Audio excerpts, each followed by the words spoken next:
AP Congress లో కొత్త ఉత్సాహం కనిపిస్తోంది. షర్మిల కాంగ్రెస్ లోకి చేరడంతో ఆ పార్టీ నాయకులు సంబరాలు చేసుకుంటున్నారు. నెల్లూరులో కొంతమంది యువత కాంగ్రెస్ తీర్థం పుచ్చుకున్నారు. వైఎస్ఆర్ బిడ్డ కావడంలో కాంగ్రెస్ లో చేరడం కూడా శుభ పరిణామమని ఆ పార్టీ నాయకుడు దేవకుమార్ రెడ్డి అన్నారు. కాంగ్రెస్ నుంచి వెళ్లిపోయిన నేతలంతా త్వరలో సొంత గూటికి చేరబోతున్నారని అన్నారు.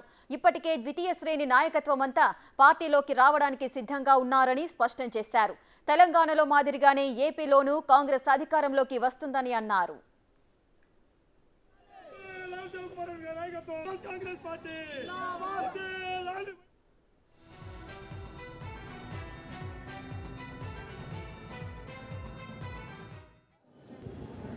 ఆంగోడి గతంలో రాజకీయాల్లో ఉన్నటువంటి వ్యక్తి, అవగాహన ఉంది రాష్ట్రం మీద.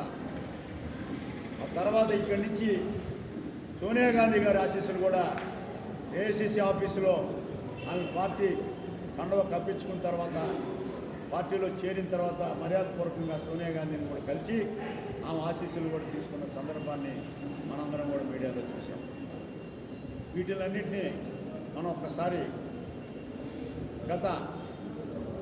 రేపు రాబోయే రోజుల్లో అనేక మంది ఇప్పుడు శాసనసభ్యుల్లో ఉన్నటువంటి అసంతృప్తి, ఆ అసంతృప్తివాదులు కూడా అనేక మంది ఈరోజు కాంగ్రెస్ అధిష్టానంతో సంప్రదింపులు జరుగుతున్న విషయాన్ని త్వరలో ప్రజలందరూ కూడా చూస్తారు.